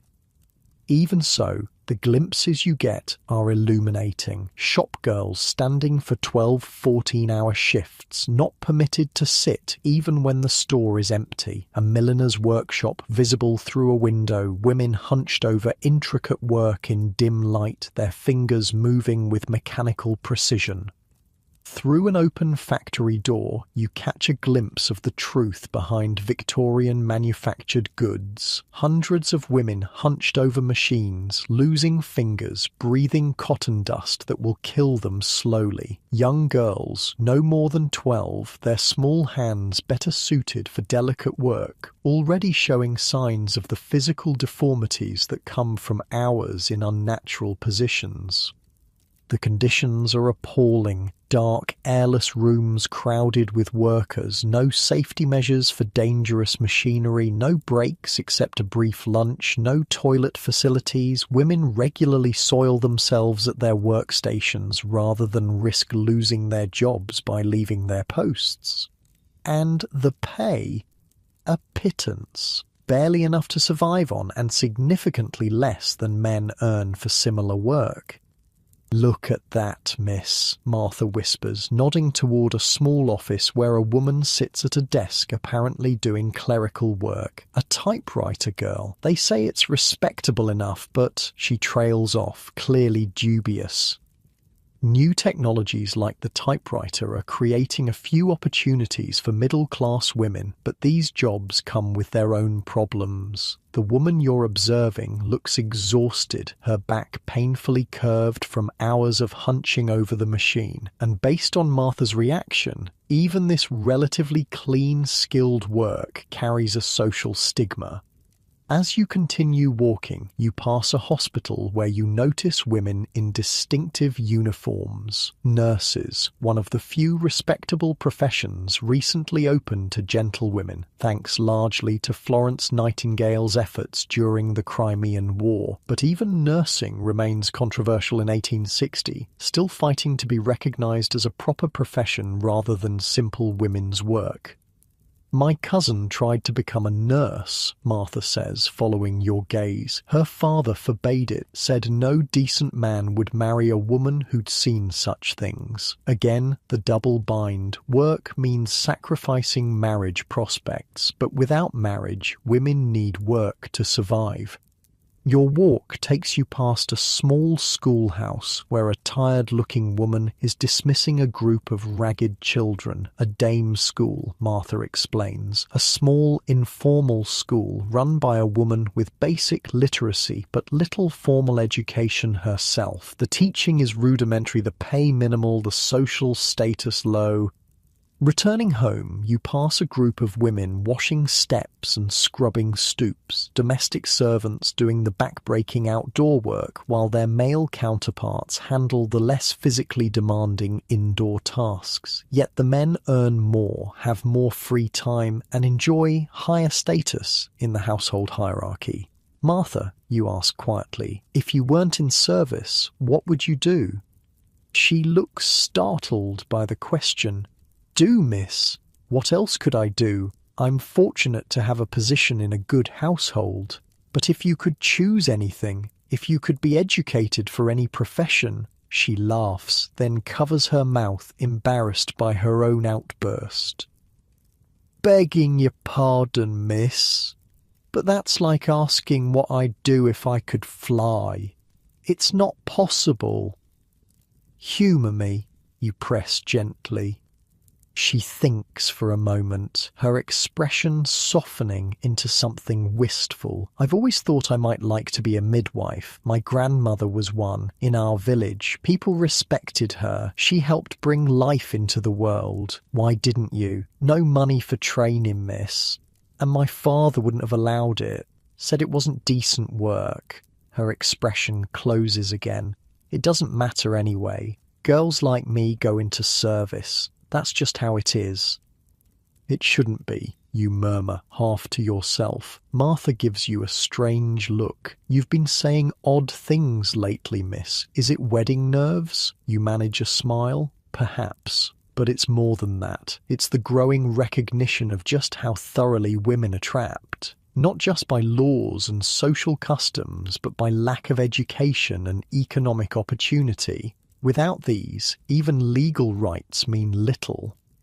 Back at home, you're relieved to find your mother still resting and your absence unnoticed, but the expedition has left you with a profound sense of unease. The glimpses you've seen of working women's lives are disturbing, yet the alternative, complete dependence on a man who legally owns you, seems equally bleak. Is there no middle path, no way for a woman to maintain both dignity and independence? Later that evening, when your brother returns from university, you cautiously raise the subject of women's education. His response is predictably dismissive. What would be the point? He laughs. Women's minds aren't suited to rigorous study. Medical science has proven it drains blood from the reproductive organs. You bite back a retort about this absurd pseudoscience. But some women do attend college now, you say instead. I've read about Bedford College in London. Those blue-stocking types? He makes a face. No man wants to marry a woman who thinks she's his intellectual equal. It's unnatural. And there it is again. Everything circles back to marriage. A woman's education, if she receives any at all, is valued only insofar as it makes her a more appealing wife, accomplished enough to entertain guests, but not so knowledgeable she might challenge her husband. Your curiosity piqued, you find ways over the next few days to learn more about the limited educational opportunities available to women in 1860. What you discover is simultaneously depressing and inspiring. Formal education for girls remains rare and rudimentary. Most middle and upper-class girls are either taught at home by governesses or sent to boarding schools that focus more on accomplishments than academics. Working-class girls are lucky to receive any education at all. Many attend school only until age 10 or 11 before entering domestic service or factory work. Yet change is brewing. Pioneers like Emily Davies and Barbara Bodichon are advocating for women's higher education. Queen's College and Bedford College in London are offering more substantive education for women, though they can't yet grant degrees. The first medical school for women will open later in the decade. These educational reformers face vicious opposition. Critics claim higher education will make women infertile, insane, or masculine. Medical experts warn that the female brain can't handle intellectual exertion without damaging the reproductive system. Religious authorities cite biblical passages about women's proper subordinate role. Despite these barriers, a small but growing number of women are fighting for educational access, not just for personal fulfillment, but as a necessary step toward economic independence. Because without education, what can women do? The options in 1860 remain painfully limited. Domestic service, the largest employer of women, offering security but low pay, long hours, and constant supervision. Factory work, slightly better paid but physically dangerous and socially suspect.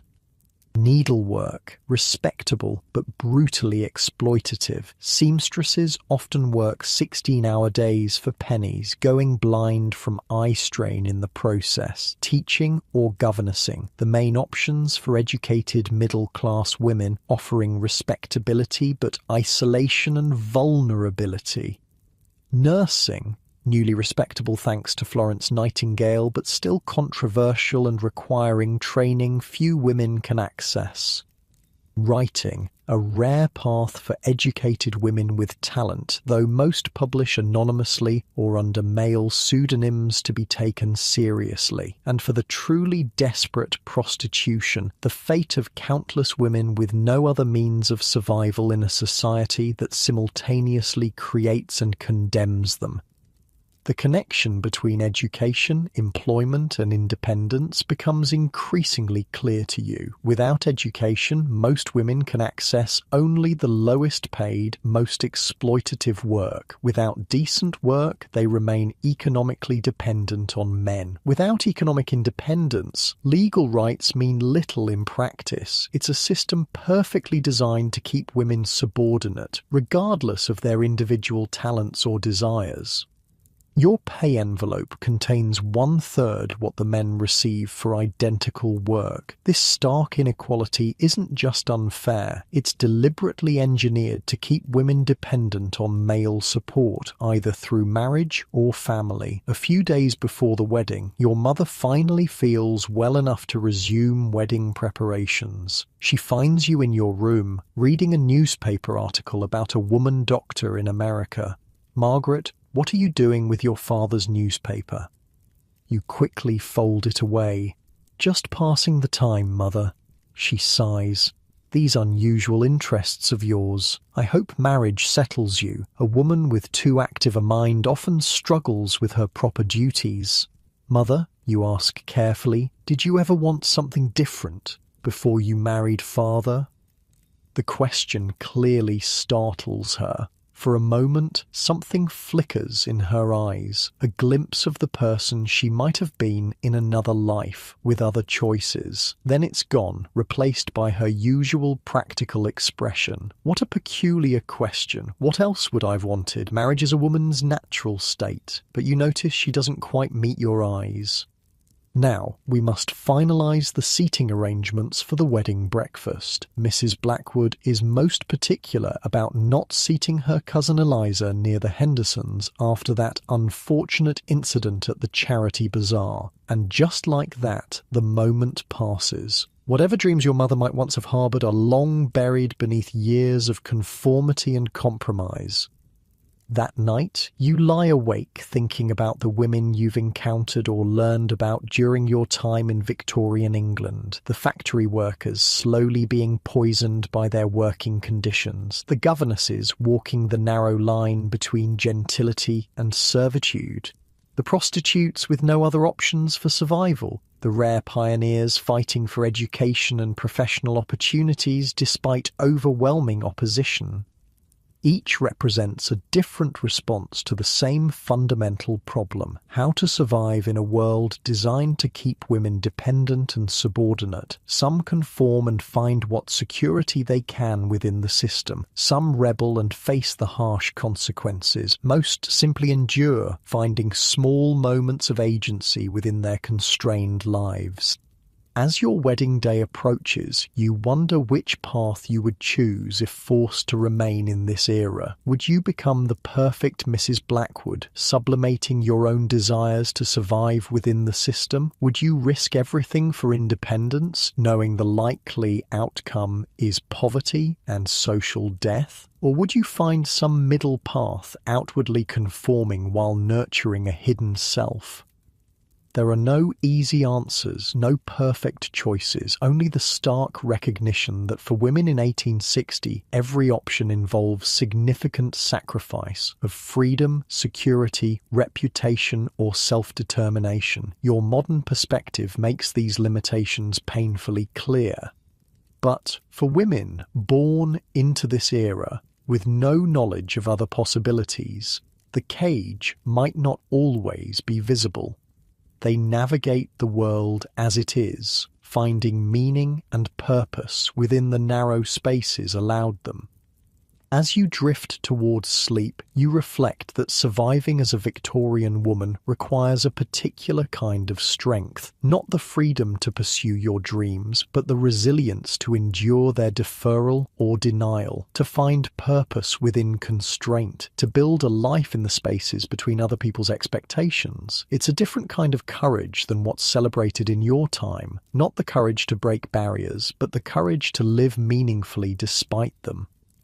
Tomorrow brings your wedding day, and perhaps a return to your own era. Either way, you'll carry with you a deeper understanding of these women's lives, their struggles, and their quiet, persistent strength. Your wedding day dawns grey and misty, London fog seeping through the window cracks like ghostly fingers. Martha wakes you earlier than usual. There's so much to do before the 11 o'clock ceremony at St. George's Church. "Today's the day, miss," she says, her voice a mix of excitement and something else. Sadness, perhaps? You've grown close during your time in this strange Victorian life. After today, she'll remain here while you become Mrs. Edward Blackwood, moving to a different household, with different servants. "Yes, Martha, today's the day." The morning passes in a blur of preparations, the special wedding corset laced to a brutal 17 inches, the elaborate hair arrangement that takes over an hour to perfect, the white wedding dress with so many layers of petticoats you can barely move, the veil, the gloves, the tiny satin shoes that pinch your feet. By the time you're fully dressed, you can hardly breathe, not just from the corset, from the crushing reality of what this day represents, the end of your legal existence, the beginning of a life in someone else's shadow. "You look beautiful, miss," Martha whispers, adjusting your veil one last time. Your mother bustles in, already dressed in her finest gown. "Oh, Margaret!" she exclaims, her eyes filling with tears.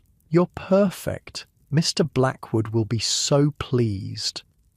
That's the goal, isn't it? Pleasing the man who's about to own you, not your happiness or fulfillment, his satisfaction with his purchase. The church is packed with people you barely know, distant relatives, business associates of your father and Edward, society people whose approval your mother desperately craves. None of them care about your feelings. This is a social and economic transaction dressed up with flowers and hymns. Edward waits at the altar, looking satisfied rather than joyful. When you reach him, he barely glances at your face, his eyes sweeping over you in that same assessing way he's always looked at you, checking that the goods are in acceptable condition. The ceremony itself is mercifully brief. The vows, love, honour, obey, stick in your throat, but you say them anyway. What choice do you have? The ring slides onto your finger, heavy and cold. A shackle, not a symbol of love. And then it's done. You're Mrs. Edward Blackwood, no longer a legal person in your own right. The wedding breakfast afterward is an elaborate affair at your parents' home. You sit beside Edward, picking at food you're too tense to eat, accepting congratulations from people whose names you barely remember. Everyone smiles. Everyone pretends this is a joyous occasion. No one acknowledges the reality that you've just been transferred from one man's ownership to another's. As the reception winds down, you notice Martha slipping through the crowd with your travelling case. It's almost time to leave with Edward for your wedding trip, a week at his family's country estate. The anxiety that's been building all day spikes sharply. Tonight is your wedding night, the night when Edward will claim his marital rights, whether you want him to or not. You excuse yourself to change into your travelling outfit, desperate for a moment alone. In your bedroom, no longer yours after today, Martha helps you out of your wedding dress and into a fashionable travelling suit of dark blue wool. Mrs. Blackwood, Martha says hesitantly. I've put something in your case, under the nightdresses. It's just, my mother taught me, for new brides. You look at her questioningly. A small bottle of oil, she whispers, blushing furiously. It can make things easier the first time. Your throat tightens with unexpected emotion. This small act of female solidarity, practical, unspoken knowledge passed from woman to help navigate a system that leaves them vulnerable, moves you deeply. Thank you, Martha. You impulsively embrace her, breaking all rules of proper mistress-servant behaviour. After a startled moment, she hugs you back. Be well, miss, she whispers. Be safe. You descend the stairs to where Edward waits, impatient to depart. Your parents and guests line the hallway to see you off. Your mother kisses your cheek, whispering last-minute advice about being a good wife. Your father shakes Edward's hand, the men exchanging knowing looks that make your skin crawl. And then you're in Edward's carriage, pulling away from the only home you've known in this Victorian life, heading toward an uncertain future as Mrs. Blackwood. The journey to the country estate takes several hours. Edward spends most of it discussing his business affairs, neither asking your opinion nor showing interest in your thoughts. You gaze out the window at the passing landscape, watching London's crowded streets give way to suburbs and eventually rural countryside. By the time you arrive, darkness has fallen. The Blackwood estate looms against the night sky, a grand but sombre silhouette. Servants emerge to welcome the new master and his bride, lining up with perfect precision as you step down from the carriage. Edward's housekeeper, Mrs. Foster, shows you to your rooms, separate but adjoining bedchambers for husband and wife. As is common in wealthy households, your belongings have been unpacked, your nightclothes laid out. The bed, enormous and draped with heavy curtains, dominates the room. You stare at it, unable to escape thoughts of what will happen there tonight. I'll send my lady's maid to help you prepare for bed, Edward says from the doorway. I'll join you in an hour. Not a request, a statement of fact. His tone makes it clear this is non-negotiable. His lady's maid, Ellen, is efficient but cold as she helps you undress and brush out your hair. She makes no effort at conversation, and you wonder if she resents having a new mistress to serve, or if she's always this detached. Either way, her silent presence only increases your anxiety. When she leaves, you sit at the dressing table in your nightgown, staring at your reflection. You barely recognize yourself, pale from months of arsenic and limited sun exposure, thin from restricted food, dark circles under your eyes from constant corset-induced oxygen deprivation. Is this really you? Or have you become someone else entirely during your time in Victorian England? The connecting door opens without a knock. Edward enters wearing a dressing gown over his nightshirt. His expression is unreadable as he approaches. "Wife," he says, and the word sounds like ownership. What follows is everything your mother's veiled warnings suggested. Clinical, impersonal, painful. Edward takes what he considers his right, with no concern for your comfort or pleasure. You endure, remembering Martha's whispered advice to new brides throughout the ages. Just get through it. When it's over, he returns to his own room without a word of affection. You lie awake in the massive bed, tears silently tracking down your temples into your hair. Is this to be your life now? Decades of this emptiness, this use of your body as an object for someone else's satisfaction?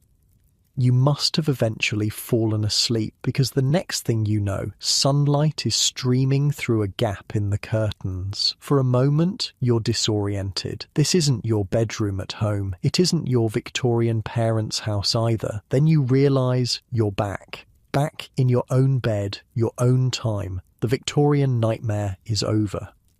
You sit up, gasping with relief, running your hands over your uncorseted ribs, your body that belongs to you alone. The clock on your nightstand shows the date. You've returned to exactly when you left, as if no time has passed at all, but something has changed. You have changed. The experience may have been a dream, a hallucination, or something else entirely, but the knowledge you gained feels viscerally real. You spend the day in a daze, marveling at freedoms you previously took for granted, the ability to leave your home unaccompanied, to wear comfortable clothes that don't restrict your breathing, to speak your mind without fear of social ruin, to control your own money, to exist as a legal person in your own right. That evening, unable to shake thoughts of Victorian women and their limited lives, you find yourself researching the era more deeply, not the sanitized costume drama version, but the harsh realities of women's legal status, health challenges, and social constraints. You learn about the women who fought to change those realities. Emmeline Pankhurst and the suffragettes who were force-fed in prison for demanding voting rights. Elizabeth Garrett Anderson, who became Britain's first female doctor despite being barred from medical school. Josephine Butler, who campaigned against the sexual double standard. Countless unnamed women who endured, survived, and slowly pushed for change in ways big and small. Behind closed doors, you finally collapse, bone-tired from performing perfection all day. The Victorian woman's life was a constant performance, physically demanding, emotionally draining, intellectually stifling. Even the wealthiest women paid a steep price for their gilded cages. As night falls, you find yourself unexpectedly emotional. Your brief experience as Margaret Harrison has left you with a profound connection to the women of that era, not just the famous few who defied conventions, but the millions who simply survived them. Women who navigated impossible constraints with whatever tools they had available. Women whose small acts of resistance or solidarity often went unrecorded but still mattered. You think about Martha and her secret gift of oil to ease your wedding night, about Charlotte showing you her bruises as a warning, about Mrs. Wilson sharing her niece's story to educate you, women helping women navigate a system designed to isolate and control them. You think about your Victorian mother with her glimpse of something like regret when you asked if she'd wanted something different from life, about the factory women enduring dangerous conditions for meagre pay because the alternatives were worse, about the match-selling child with phossy jaw, visible evidence of a system that used up human bodies without care. These women weren't just passive victims of their time. They were active survivors making calculated choices with the limited options available to them, finding agency where they could, building networks of support, passing down practical knowledge, creating meaning within constraint. As you lie in bed, the comfort of your modern mattress feels like a luxury beyond measure. No arsenic wallpaper, no coal smoke filtering through poorly sealed windows, no corset digging into your ribs even as you sleep. Just the simple freedom to breathe deeply, to move comfortably, to exist in a body that legally belongs to you alone.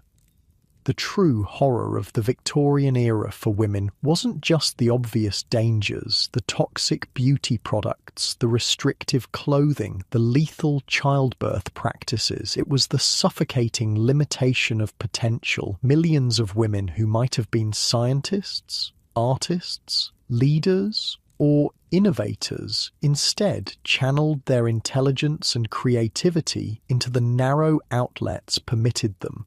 What human potential was lost to these constraints? What contributions never made? What joy never experienced?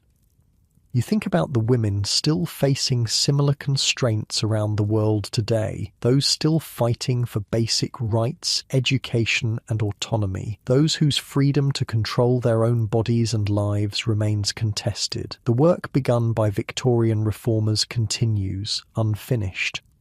As you lie in bed, wondering if tomorrow will be your last day of this Victorian life, your eyes grow heavy. You're exhausted, not just physically, but emotionally. Your brief time as Margaret Harrison has given you a perspective you never had before, a visceral understanding of how far women have come and how recently. The ordinary freedoms of your daily life, education, legal personhood, bodily autonomy, career opportunities, aren't ordinary at all. They're the result of generations of women fighting, surviving, and gradually expanding what's possible. Rights you take for granted would have seemed utopian to Margaret Harrison and her contemporaries. As sleep begins to claim you, you make a silent promise to the Victorian women whose lives you briefly shared to never take these hard-won freedoms for granted, to recognize the shoulders you stand on, to continue the work they began.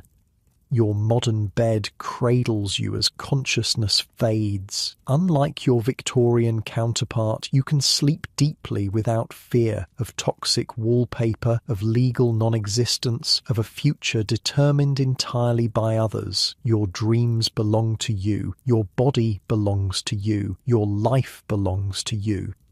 This simple fact that you own yourself would have been revolutionary to Victorian women, a dangerous, radical notion that threatened the entire social order, yet here you are, the beneficiary of their dangerous dreams. As you drift towards sleep, you carry with you a new appreciation for these women's quiet strength. Not just the famous rebels and reformers, but the millions who simply endured, who found dignity and meaning within crushing constraints, who passed down their practical wisdom woman to woman, who kept their humanity in a system designed to deny it. Their legacy lives in your freedom, in your education, your career options, your legal rights, your control over your own body, in all the choices big and small that they couldn't make but you can. Sleep comes easily in your safe, comfortable bed. As consciousness fades, you're grateful, not just for your modern privileges, but for the brief, difficult gift of understanding what life was like without them, for the connection to women across time who navigated impossible choices with courage, ingenuity, and quiet persistence.